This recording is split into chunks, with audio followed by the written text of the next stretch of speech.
who is your first relationship ever in your life? Mom. It's your mom. Mm-hmm. The way you form your relationship with mom is going to form how you show up with people, how your relationships are going to be with people.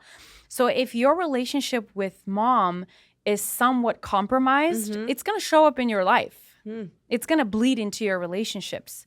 That's why when I say can't, it's not because we physically can't and we shouldn't, but there's a bigger picture there that if being a mom is so important. Like that's dear to my heart. Yeah. And I think a lot of women have really forgotten the true meaning behind that. That's besides your career and juggling everything, the most important role in your life is to give life and to, raise tomorrow's society. And if you're juggling 20 other things with that, kind of compromises that. I see what you're saying. I do. Because you can't, it's the reality. We're not there full time for our kids. No. So. Unfortunately, we don't have 2 years of maternity leave we don't. It's not Europe. It's not Europe. Yeah. What is it in Switzerland, I think it is? Yeah. They paternal get 2 years. leave. Oh, they have paternal also. And grandparents get paid. They get paid to watch their grandchildren. Really? That's a recent data I was looking at. I think it's Switzerland. It's Sweden or somewhere. Yeah. Something S, basically. Yeah. And I was like, and my not USA though. Not US, not the USA. But my son's like, Mom, we should move here and let Tatik Papik, they'll get paid for watching us. Your son's like brilliant. He's the one with many US citizens who think that way. Oh my gosh. Yeah. So I was like, wow, blown away. But that's my whole reasoning behind the can't. It's people think I mean like physically we can do anything, but it compromises our health. Like so many autoimmune diseases now amongst women. Thyroid issues, lupus issues. It's like, what's going on? It's all these stressors because we're trying to juggle so many things. It's tough. What does a man do? Man is a, provider behind the desk or, construction worker, whatever it is. But it's one position that's to provide food for the family. Us, that's a lot. Yeah. And we can't peel back from it. I feel like it's biologically speaking easier for a man simple thing, like when they hear a baby cry, they don't get the same response as a woman does. So it's easier for them to balance than for a woman, for sure. Yeah, 100%. So that's, I don't know, I feel that. And also, by the way, going back to the loyalty piece, it does compromise how you show up with friends.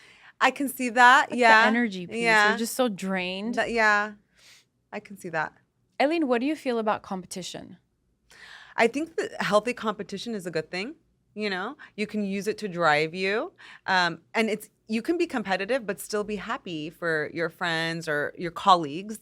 Because that's how I am. I'm very competitive in my work. Yeah. Low-key, I was like, if she only knew how I was. Yeah. Oh my God, I'm so competitive. Healthy. It's my driving force. Like, wow, then that's doable. Like I have a friend at work and sometimes we talk about things together and I tell him, I said, look, don't be pissed. Use this, it'll drive you and you'll be next. And it's true, it's a driving force for some of us. I mean, I feel like if you're lacking in that, then you're probably also missing like grit because that's why we work so hard, because we're like, okay, what next? What can we do next? What can we do better? So it's healthy with yourself. And I know some people say like only compete against yourself and the older version of you, but mine is broader. Yeah. I mean, everybody has these great words, but my 5th grade teacher with the earrings of a Snell, Mrs. Snell, taught me to always question authority. And that I'm 40 years old, I took that everywhere with me. I said, Mrs. Snell taught me to question authority. So now when I hear a person say something that's like, wow, but I'm like, hold on a second, you've got to question that. Like I've literally learned to question authority. That has saved me from so much trouble, by the way, too. I love that. Yeah, you have to. So when they say compete with your older self or the version of you. I've been seeing a lot of that and it's not me. You know who my competition was? You're gonna laugh. Amal Clooney. Oh my gosh, I love her. Gosh, I grew up competing with her, but it was I didn't know her. She doesn't know me. Like she was still a celebrity. She's still a celebrity. She's, human rights attorney. And she wasn't George Clooney's wife at the time. She was just Amal Abdullah something, I think. You knew of her at that time. I knew of her because I was looking for a role model. I was working at the hospital and during my 20s, I was literally the only Armenian girl working at Providence Holy Cross Hospital. Wow. I was in the registration department. And I would see, Eileen, these young Indian doctor girls.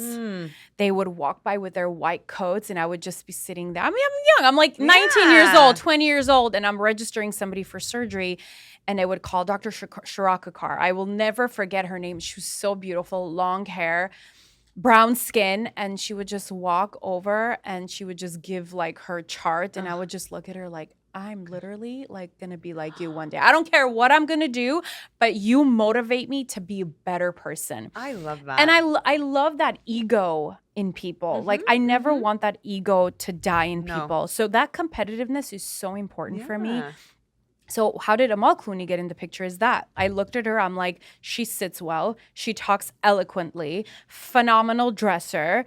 I mean, she's just everything that I aspire to be. And I literally like look up to her so much. What a great role model to have. She is a great role. I wish, not the Kardashians. I wish that younger women can look up to women like you. Yeah. Thank you. I do, because it's important. Thank you. Like living traditionally, doing the right thing, learning, good mom, good wife. Like all these things are missing now. Everything is eye candy now. It's like, who has a bigger behind? Who has bigger lips? Let me look up to her. It's like, no. No. That's the competition I'm talking about. Yes, and I love it, and it's healthy, and it drives us to do better. Look at what it did to you, right? Yeah. You saw that.